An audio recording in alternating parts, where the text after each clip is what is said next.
En este mundo existe una idea muy interesante, la cual dice: el problema no es la idea, sino la ejecución, la cual nos da a entender que toda idea, independientemente de la que sea, puede generar obras de calidad increíble, siempre y cuando la forma en la que ejecutes dichas ideas sea la apropiada para generar la calidad ideal. Sin duda, una frase muy motivadora que puede inspirar a cualquier artista. Bueno, yo discrepo con esa frase, porque las ideas malas sí existen. ¿Perdón? A ver, si bien en efecto la ejecución es mucho más importante que la idea, pues después de todo, han existido increíbles cosas provenientes de ideas que, pensándolo bien, suenan muy tontas. Pero eso no quita que en efecto existen ideas que desde su origen son malas y te hacen pensar: ¿cómo rayos le dieron luz verde a eso? Y la idea de la que vamos a hablar el día de hoy es una de ellas. Porque, no sé por qué, pero a un grupo de personas se les ocurrió de forma no irónica agarrar a aquel personaje que solo está ahí para los jajas y darle un proyecto protagónico. Y esto ha pasado más de una vez. ¿Y eso ha dado buenos resultados? ¡No! ¡No los ha dado! Al menos no en su mayoría. Y es por eso que hoy yo, o más bien nosotros, responderemos a la siguiente pregunta: ¿por qué los comic relief no funcionan como protagonistas? Pero antes de eso, es mejor dar el debido contexto para que todos estemos en sintonía. ¿Qué es, o más bien, quién es el comic relief? Básicamente se trata del alivio cómico, aquel personaje del cual su caracterización está hecha con el objetivo de generar momentos de comedia en el programa. Normalmente el comic relief hace sus rutinas para romper la tensión de una escena, pero también puede hacer sus gags en un momento relacionado a la trama. Todo depende de la obra, claro. Normalmente este tipo de personajes están relacionados a otros u otros, con los cuales se vuelve fácil generar un contraste y por ende hacer un mejor remate. O sea, los Minions están con Gru, Shin es uno de los amigos de Jimmy, Patricio es el mejor amigo de Bob Esponja, lo mismo con Mr. Satan y Majin Buu, y así y así y así. Como ya dije, su propósito principal es hacer reír a la audiencia a base de su propia personalidad, que da origen a situaciones cómicas, lo cual los vuelve personajes realmente simples y no muy activos en realidad. Entonces, ¿por qué lo hacen protagonistas en primer lugar? Ok, antes de un horrendo día lluvioso, hay un hermoso día nublado, así que usando esa pobre analogía, empecemos con lo bueno de este tipo de personajes. Para empezar, son muy creíbles. Normalmente este tipo de personajes son reconocibles por poseer en su personalidad una característica muy exagerada, con tal de que esta sea la clave para su comedia, y esto mismo genera que tengan personalidades muy reconocibles y por ende tengan mucho carisma. Estos se vuelven fácilmente los favoritos de muchos, y con justa razón. Después de todo, sus personalidades tan destacables los hacen increíblemente reconocibles y memorables para la audiencia. Sin duda, ellos son los que se roban el show cada vez que aparecen en escena. ¡Ahora sí, a derramar sangre! Número 1. No son personajes activos. Creo que todos estamos de acuerdo que el personaje que mayor prioridad se le debe dar a la hora de caracterizar es el protagonista. Después de todo, este es el personaje que llevará la mayor parte del lío de la trama, sin dejar de lado la contribución de los demás personajes del cast. El protagonista es aquel que debe tener la caracterización más versátil, no solo por lo que anteriormente dije, sino también porque su interacción con los demás personajes debe ser orgánica, y protagonistas como Bob Esponja demuestran eso a la perfección. Bob Esponja es caracterizado con la finalidad de que tenga interacciones divertidas con personajes secundarios de su serie, tanto para la trama como para las escenas de comedia. Para ello, Bob tiene diversas características. Para empezar, se nos muestra como alguien realmente activo, pero a su vez es inocente. El personaje llega a ser tonto, lo cual combina con la estupidez de Patricio, pero también ama su trabajo, lo cual contrasta con la avaricia de Don Cangrejo, y también es increíblemente alegre, lo cual genera un divertido contraste con Calamardo y su exorbitante amargura. Bob es un buen ejemplo de, pese a ser un personaje cómico, también es activo, pues su caracterización le permite interactuar de manera perfecta con los demás personajes, y así generar múltiples situaciones en los capítulos. Bob puede ser un tonto, pero también puede ser muy astuto, puede ser muy noble, pero también puede hacer cosas cuestionables, o incluso romperse contra otros. Bob Esponja no será profundo, pero sí es muy versátil. Ahora, con todo eso dicho, imagina que en vez de Bob Esponja fuese Patricio Estrella, quien, a diferencia de Bob, Patricio es estúpido. Su mayor característica es ser estúpido. La mayoría de sus interacciones con los demás personajes se basan en que él es estúpido, y pocas son las veces que se le ve romper el molde porque es estúpido.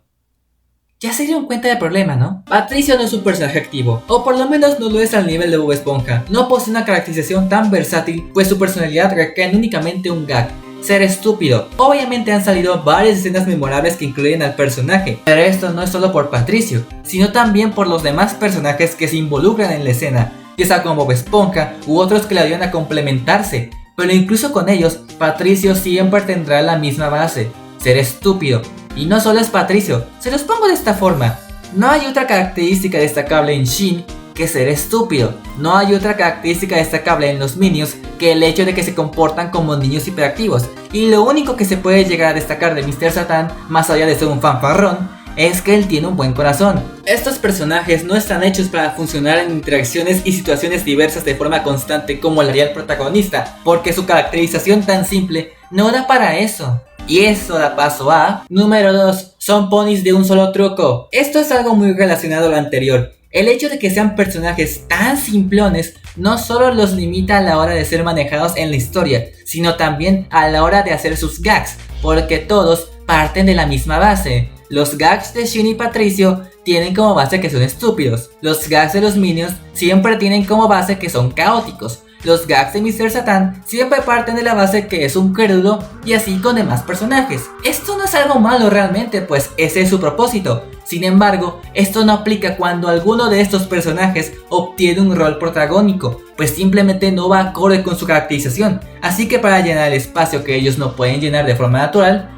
tendrán que hacerlo a la fuerza. Podrán tener gags que genuinamente son graciosos, pero se vuelven un tedio cuando parten de la misma base cada rato. Por eso mismo, estos funcionaban en sus series originales, porque su rol se complementaba con el de los demás personajes. Súmale el plus de que Patricio y Shin tienen un cast completamente distinto al de sus series originales, porque simplemente no funcionaban con el cast original y no les quedaba de otra más que crear un cast completamente nuevo que vaya acorde con su estupidez. Pero esto no termina, porque además, número 3, no aportan nada. Se los pondré de esta forma. Con Gruso nos mostraba su desarrollo de un villano renegado a un amoroso padre de familia. Jimmy tenía como mayor característica ser un genio en la ciencia, pero también era el balance con sus amigos que tenían características más exageradas y daban momentos memorables. Bob Esponja podrá ser un tonto, pero también es muy noble, además su trabajo es sonriente, y ni hablar de cuando se puso hasta el límite en la primera película. Por el otro lado, ¿qué tiene Patricio más allá de ser estúpido? Lo mismo con Shin, ¿qué tienen los Minions más allá de ser caóticos? ¿Entienden a lo que voy? Ok, no todos los comic relief son así de planos, tampoco voy a ser reduccionista, pero es increíblemente notorio cómo el rol del comic relief no tiene tantas virtudes como si lo tienen los personajes a su lado, no solo en comedia, sino también como personajes que no destacan más allá de su rol. Muchos dicen que tanto Patricio como Shin fueron exagerados en sus respectivos spin-off, y por ende son más molestos a comparación de sus series de origen. Y si bien no discrepo con que en efecto sus personalidades fueron exageradas, honestamente tampoco creo que haya tanta diferencia si fueran escritos tal cual como se veían en sus series originales, porque eso implicaría ponerlos en su lugar, en su rol, y estos spin-off no entienden eso desde su mera base. ¿Y eso es todo? ¿No hay forma de mejorar las cosas porque su base es limitante?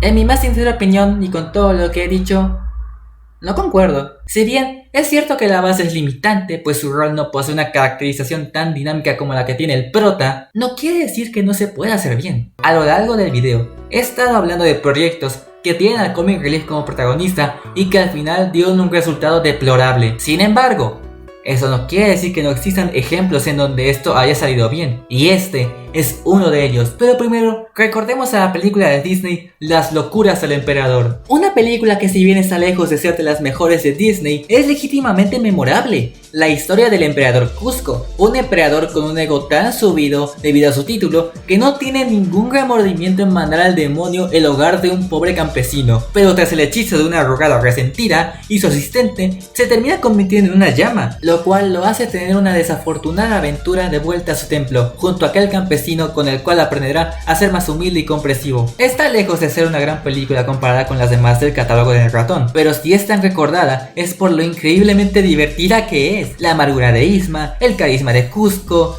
esto y sobre todo, el personaje estrella en la comedia de esta película, el asistente de Isma, Kronk. Kronk se roba toda la película. cada que aparece, pues es una gran parte de los gags tan memorables que esta película tiene. Kronk es increíblemente carismático, podrá ser un tonto, pero es increíblemente noble. A veces hará una estupidez, pero en otras mostrará que en realidad es una persona muy hábil. E incluso se sale del status quo al traicionar a Yzma e indirectamente ser él quien resuelve el conflicto. Kronk sin duda alguna se volvió el favorito de muchos en la película, y parece que Disney se dio cuenta de esto, ya que tiempo después sacarían una indirecta secuela titulada Las locuras de Kronk.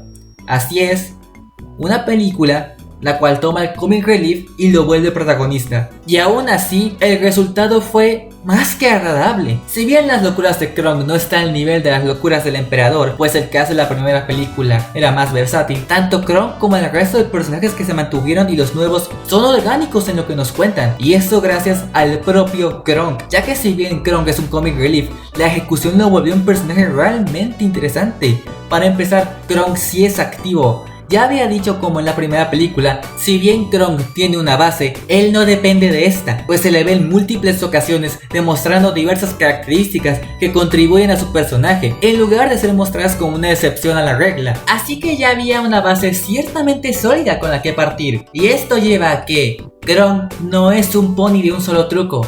Kronk no solo es un tonto, sino también alguien de gran corazón. Tiene su propia tropa, continuó su vida perfectamente después de dejar a Yzma. Es un gran cocinero y jefe repartidor. También esto apoya que Kronk no sea molesto, sino todo lo contrario. Lo vuelve un personaje realmente versátil y por ende querible, aún siendo el protagonista. Las múltiples características de Kronk son muy bien aprovechadas para la comedia, pero no solo aportan para la comedia.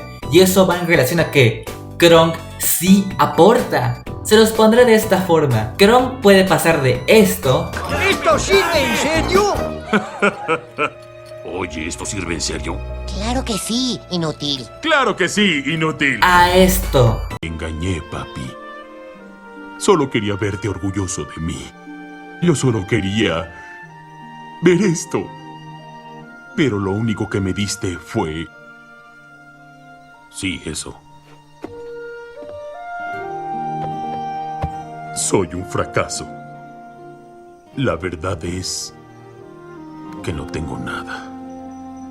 Kronk es realmente un personaje. Puede ser un tonto, pero eso es más debido a su inocencia más que real estupidez. Puede tener conflictos morales que lo llevan a tomar decisiones arriesgadas para él, pero aportan a un bien mayor. La película, en vez de extender los gags de Kronk hasta el hartazgo, decide indagar más en su vida, mostrándonos cómo siempre fue alguien diferente desde pequeño, lo cual causaba rechazo en su padre, y lo único que Kronk quería era su aprobación, así que hace mil y un cosas para obtener lo necesario para ello, pero lo termina perdiendo todo por hacer lo correcto. Pero al final de todo, su padre se da cuenta de lo buena y gran persona que es su hijo, así que por ello levanta su pulgar en alto, mostrándole su orgullo, y Kronk recupera a su amada. Esta película hace todo lo que se debe hacer a la hora de tomar un comic relief y darle un rol protagónico. Si la gente quiere tanto a Kronk, no es simplemente porque tomaron un personaje chistoso y lo pusieron a hacer más chistosadas, sino porque lo hicieron divertido y carismático. La película no trata a Kronk como un saco de boxeo, en lugar de eso decide hacerlo crecer y encontrar la felicidad de una forma divertida. Kronk es todo lo inverso a lo que he estado hablando durante gran parte del video, y eso solo demuestra algo, y es que si bien el comic relief parte de una base limitante, no es excusa para ir más allá del concepto y sacar a personajes realmente versátiles. Vean al Pato Lucas, por ejemplo. En un momento puede ser el saco de boxeo de Bugs Bunny, y en otro es el protagonista de uno de los spin-off más queridos de los Looney Tunes. Y de hecho los propios Minions tuvieron una considerable mejora en su secuela, que la hace más disfrutable, y todo gracias a un personaje, el mismísimo Gru. Gru es quien realmente se lleva la película, pues en vez de usarlo para contar chistes sin parar, deciden aprovecharlo para contar una verdadera historia, en donde vemos los primeros pasos en la carrera de villano de Gru, haciendo que los gags realmente sean más digeribles. Aunque no es como que este ejemplo sea tan válido, pues la mejora en la secuela no proviene de los propios Minions, sino de un personaje aparte que sí está capacitado para ser el protagonista. Concluyendo y respondiendo al tema, ¿por qué los comic relief no funcionan como protagonistas? Por lo que he dicho con anterioridad, estos personajes parten de una base que los limita a un rol específico y no muy versátil, sumando a que la mayoría de estos personajes no van más allá de dicha base. Es divertido verlos cumplir su rol apareciendo ocasionalmente, pero cuando sobreponen sus apariciones y no aportan nada, se vuelve muy molesto. Pero como también vimos, cuando se lo proponen pueden ir más allá y crear personajes realmente memorables y graciosos, que hace que realmente los recordemos con cariño. En otras palabras, No excuses. y aquí concluye mi parte. Yo soy el D y yo también soy el D. Cierto. Decía, yo soy el D y suscríbanse para así poder conquistar juntos la ciudad de Saltadilla. Chao.